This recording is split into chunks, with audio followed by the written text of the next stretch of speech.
Because you can't be serious about that, can you? I'm very serious about it. I'll give him credit for that because there's a lot of the bravery for running away when he got tired. No, the bravery. Sorry. No, go. Sorry. From round one, running away, jumping up and down, falling down on the floor.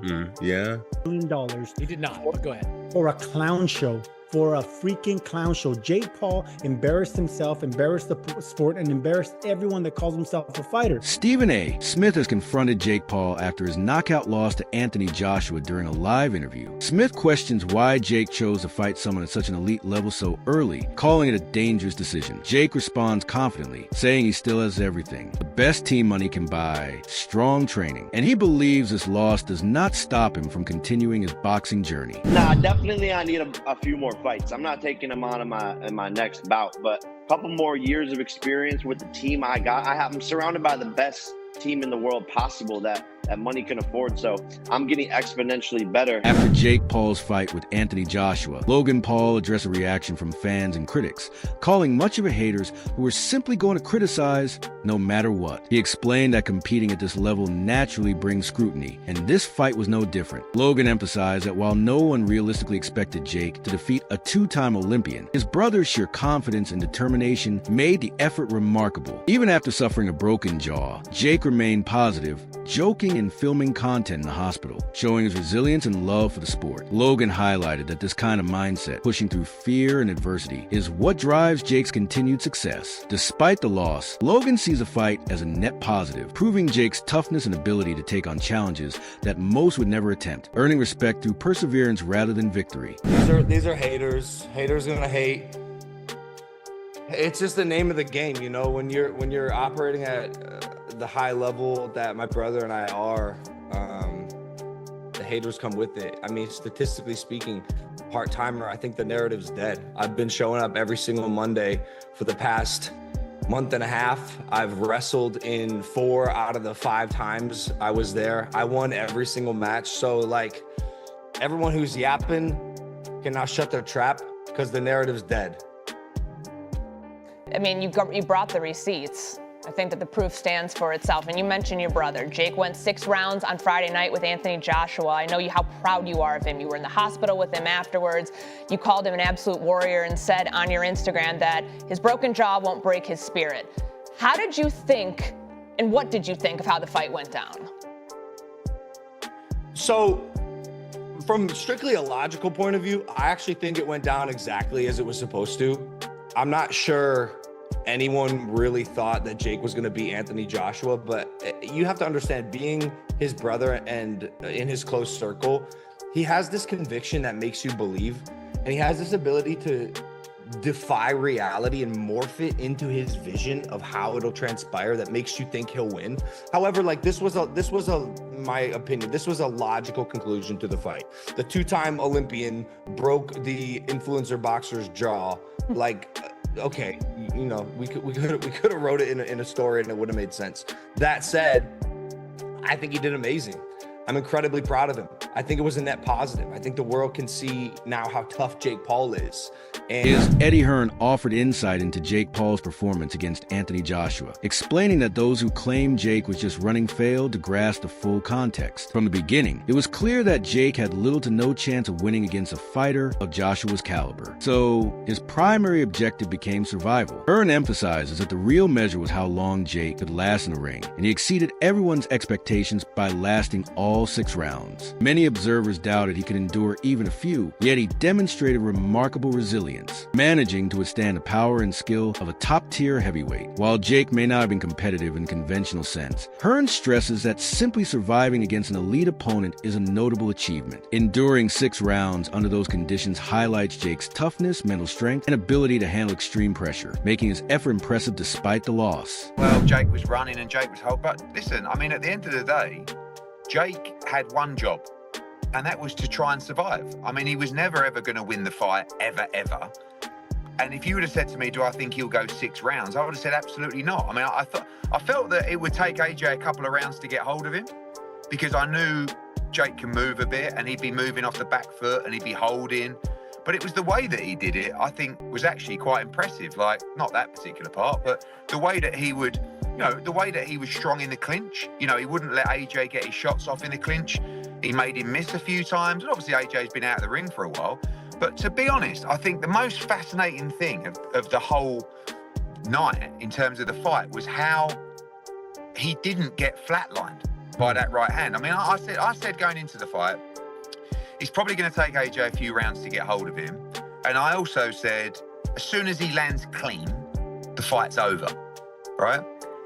He landed a few before, but the first that he landed really clean was the final shot.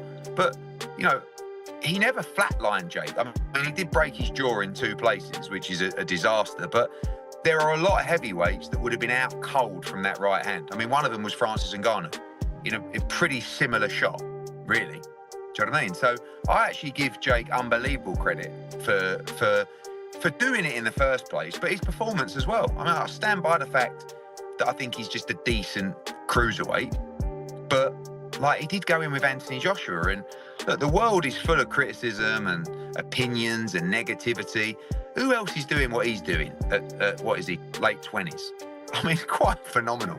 I mean, the guy's a complete madman. I'm watching him come out to that ring walk, and he's just an incredible... Stephen A. Smith further stated that Jake Paul cannot use his YouTuber background as an excuse when facing a true elite fighter like Anthony Joshua. Smith believes that if Jake still identifies primarily as a YouTuber, he should not step into the ring with top-level boxers. According to him, entering such high-stakes fights requires full commitment and recognition of professional demands rather than relying on fame or crossover reputation. Professional boxing trainers for years. He takes the sport very seriously.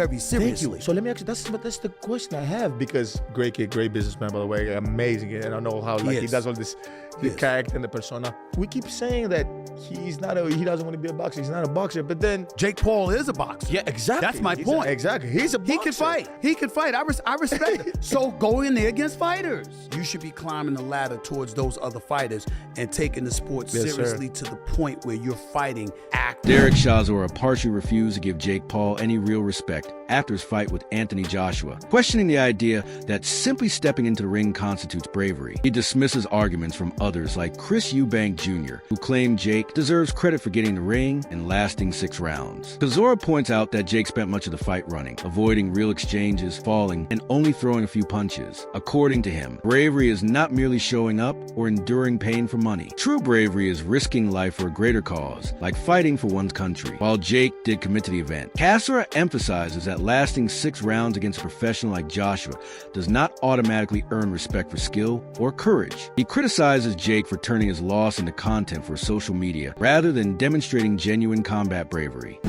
You're fighting someone who you're supposed to it's not supposed to look competitive, he's not supposed to hit you, he's not supposed to go more than 3 rounds, but at the same time, you need to know how to control the pressure. I think AJ's demeanor in the build-up was someone who was like, you know what, everyone's saying these things, but this is how I see it. Yeah, I rate him, he can box a bit. He did say in the interview with Steve Bunce that like when he was talking certain things, there's a part of me that wants to punch him in his face, but I'm just gonna chill. And I feel like that's how he handled the immense pressure. The last time we saw AJ fuming like this, like when he actually tried to do something, was with Dylan.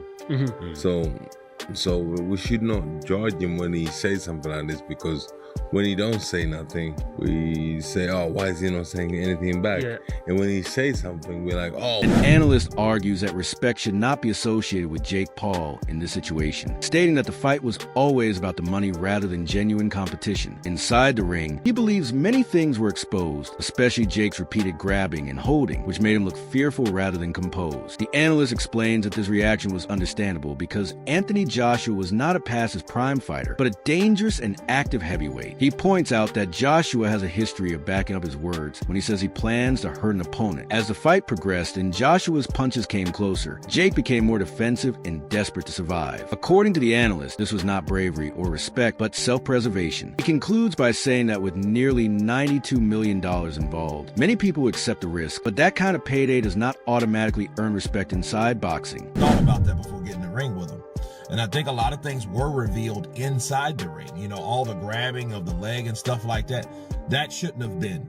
You know, that almost looked like, it reminded me of Troy. You guys remember Troy when Orlando Bloom's character grabbed his brother's leg, you know? You know what I mean? It looked like he was desperately scared, you know? But I think he should have been desperately scared because AJ was coming to hurt him. This wasn't a Mike Tyson fight. He wasn't 58 years old. This dude is 36. And Anthony Joshua, like he said, because I've heard AJ say stuff like that. Hey, I'm going to F you up. He said the same thing to Helenius, because he thought Helenius was looking at him crazy. And it's like, what do you, why are you looking at me like that? Right? And Helenius like, huh? And what happened to Helenius? He got knocked out, and needless to say, he tested positive for something.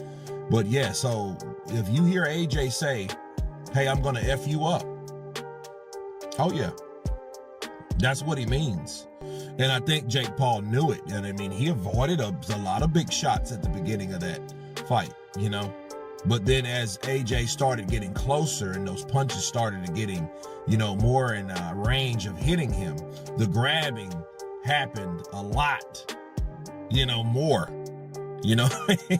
He started gripping off. Chris Manx and Sergio Mora placed most of the blame on Jake Paul while breaking down Anthony Joshua's 6th-round knockout win. They argue that Jake did not just lose a fight, but also embarrass himself in the sport by showing a lack of true boxing fundamentals. Mora explains that real fighters are trained to handle fatigue, pain, and pressure, while Jake only learned how to throw punches, not how to fight in danger. According to them, Joshua clearly held back and controlled the bout, choosing not to finish it early despite having the ability to do so. They believe the fight should have ended much sooner because Jake spent more time avoiding exchanges and actually boxing. Manx adds that when a skilled professional truly wants to hurt a non-fighter, the gap becomes obvious very quickly. Both analysts describe the fight as disappointing for viewers and damaging to boxing's image, calling it worse than expected and impossible to defend from a sporting perspective. A freaking clown show. Jake Paul embarrassed himself, embarrassed the sport, and embarrassed everyone that calls himself a fighter. And I've been telling you this for years. The thing about boxers is we train to be tired. We train to be hurt. We train to roll with punches. We train for a lot of things that this YouTube Disney star has been nobody. Never learned the trait. He never learned how to fight. He learned how to throw some punches. He learned how to box. And I told you it's because Jake Paul had the resources. He can have a head start in this career like you did in life, and you can make it out.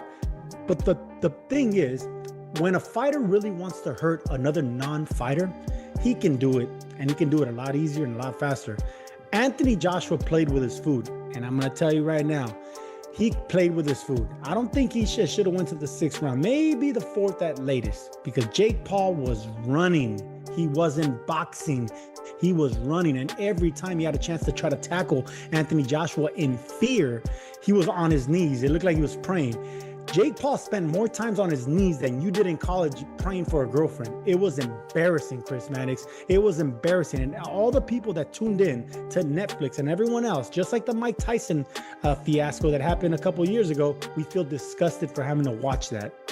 I'm not going to defend the fight. It was a bad fight. It was actually worse. You're not going to put him on. You're not going to put him on the cover of Sports Illustrated again? No, because we put him on the cover of Sports Illustrated for very different reasons than boxing. It was a power issue, as you know. Worldview, Ben, on the Jake Paul, Anthony Joshua circumstance. I mean, a lot of people talking about the discredit it does to boxing. I don't put it in the category of boxing. I put it in the category of entertainment, and Anthony Joshua being introduced to America as a media star. What's your overall view of what it does or doesn't do for boxing? Jake Paul being licensed in a fight that many people think that he shouldn't have been licensed to fight, in a commission that often does that. As a promoter, do you think it's a bad look for boxing, or are you thinking it doesn't really matter? It's not really what boxing's about. I usually and have said in the past that things can be things, you've got to take it for what they are. But in this occasion, I do think it is a freak show, if I'm honest. I also think it's dangerous. I'm sat here as a boxing promoter, and I see what goes on with the medicals before and after fights and how dangerous the sport is. And I saw Callum Simpson. The fight should have been stopped way before it was, but was in trouble on Saturday night. It's all a bit of fun, and it's all a money grab until someone gets seriously hurt, seriously damaged, and then the whole sport comes into disrepute. For me, it makes a mockery of the sport of boxing. For me, no one in the industry wants to talk badly about it because everyone's lined, the pockets are getting lined. And when you look at that, and kids will look at that, and fans will look at that, and sponsors will look at that and think that that is boxing. As I say, we're one punch away from something serious, and yeah, it's but Ben, on the flip side of that argument, mate, you will tell me that you knew that Chris Eubank wasn't right to go into that fight. No, but let's be completely honest, right? Whatever you want to say about that fight, these are two experienced professional fighters. Chris Eubank Jr. has been in fights previously in his career where he's